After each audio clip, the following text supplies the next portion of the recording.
En ce début d'année 2022, les étudiants de l'ESJ Paris en master journalisme spécialisation sport ont décidé d'organiser une série de conférences de presse.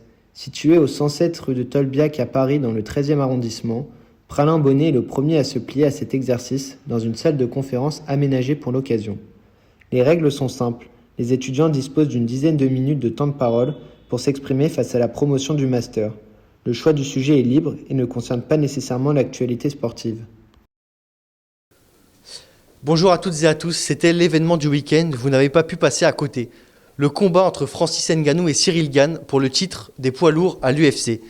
Ce combat a totalement enveloppé l'actualité, nous allons faire un petit tour d'horizon sur l'importance que les médias ont accordée à ce combat. Nous allons commencer par la France, où l'équipe a privilégié un article de décryptage. Il s'intéresse rapidement sur la manière dont Ngannou a battu Cyril Gane.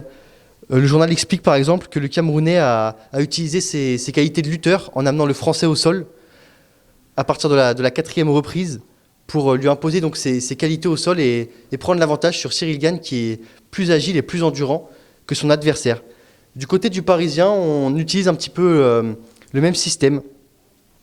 On explique que la clé du combat a vraiment été ce passage, ce choix tactique de Francis Ngannou d'amener le combat au sol pour dominer son adversaire.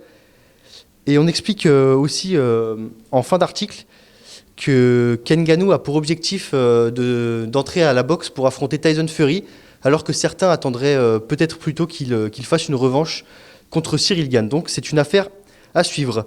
Traversons l'Atlantique maintenant et rendons-nous du côté des Américains. Le pays, vraiment un des pays où la boxe a vraiment une importance toute particulière. Et le New York Times opte pour un angle assez original, puisqu'il s'intéresse davantage aux litiges contractuels entre Francis Ngannou et l'UFC. En effet, Dana White, la présidente de l'UFC, était absente pour le combat, ce qui est assez curieux, puisque c'était quand même annoncé comme étant le combat de l'année, même si cette année ne fait que commencer. Et donc son absence a été remarquée, et elle a donc eu encore plus d'importance avec les propos de Francis Ngannou à l'issue du combat, qui a expliqué en conférence de presse que s'il ne combattait plus en 2022, il deviendrait agent libre et donc pourrait atteindre son objectif de peut-être intégrer le monde de la boxe. Du côté de l'Huffington Post, en revanche, on est très loin de ces considérations techniques et on angle plus sur la défaite de Gane que sur la victoire de Francis Ngannou. On parle d'échec pour le Français dans sa lutte pour le titre UFC. Le Washington Post fait encore plus conventionnel en relatant simplement les faits sans apporter une grande valeur ajoutée. Un petit peu comme peuvent le faire nos voisins espagnols, que ce soit Marca ou Mundo Deportivo. Marca d'abord qui donne le résultat sans plus de fioritures, sans forcément plus s'intéresser au fond. Et Mundo Deportivo nous offre à peu près le même genre d'article. On comprend assez rapidement que les sports de combat n'occupent pas une place majeure en Espagne, un pays qui s'intéresse davantage au football. Du côté de l'Italie, la Gazzetta fait un effort un effort un peu supérieur à celui de l'Espagne, en titrant sur la victoire en 5 rounds d'Ngannou pour le titre UFC. C'est du conventionnel, mais on a quand même le résultat avec le score, un petit peu plus de détails que du côté des Espagnols. En Europe, c'est en Allemagne qu'on opte pour un article le plus original, puisqu'on relègue carrément la victoire de Francis Ngannou au second plan pour s'intéresser davantage au contrat qui unit le Français avec l'UFC et qui semble avoir volé en éclats, puisque, comme évoqué auparavant, le Camerounais évoque son envie de boxer, et donc de quitter temporairement ou définitivement l'UFC pour se concentrer sur la boxe, où il rêve d'affronter la légende Tyson Fury. Donc du côté de l'Allemagne, on opte pour un article original sur le litige entre Francis Ngannou et l'UFC. Tournons-nous du côté des journaux britanniques maintenant.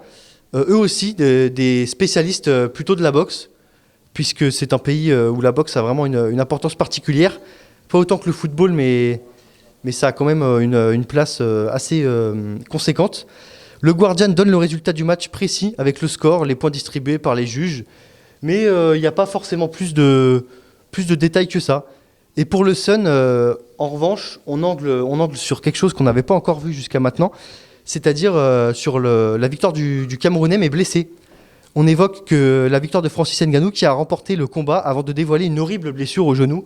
Je cite, « En effet, le Camerounais souffrait d'une rupture des ligaments croisés, mais il a quand même choisi de faire le combat et l'a emporté. » Donc, du côté du Sun, on angle sur le côté héroïque de la victoire du Camerounais. En Russie maintenant, du côté des Russes, on fait le tour d'horizon des combats du soir, en passant par la victoire intelligente de Ngannou, mais en citant aussi Nurmagomedov et Figueiredo. Et on parle donc de victoire intelligente pour Ngannou.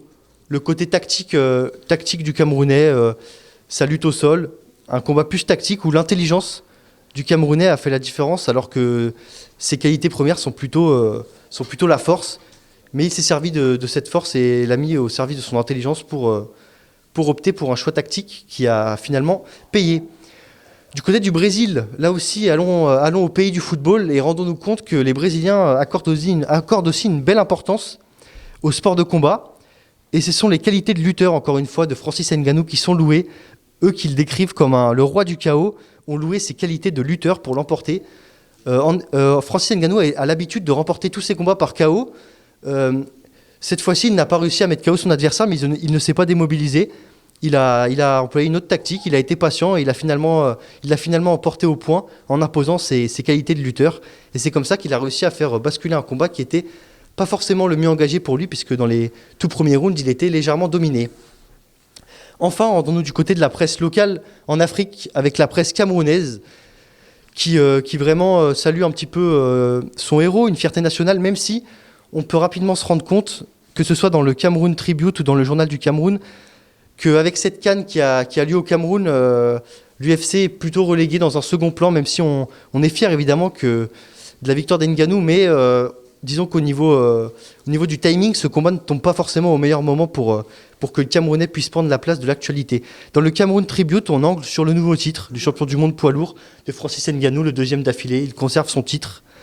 Alors que dans le Journal du Cameroun, on semble davantage s'intéresser, là aussi, au sujet, en analysant un peu à l'instar des journaux français, la manière, le fond, comment Francis Ngannou a remporté ce combat, ses qualités de lutteur, encore une fois, un article un peu plus basé sur le décryptage plutôt que le résultat brut, comme on peut le voir plutôt dans le Cameroun Tribute. Voilà pour ce petit tour d'actualité sur ce combat qui a occupé la grande part de l'actualité sportive du week-end. Merci de nous avoir suivis. On se retrouve demain pour un nouvel épisode sur le championnat d'Europe de hand et la qualification, on l'espère, de l'équipe de France pour les demi-finales. Bonne journée à vous, au revoir.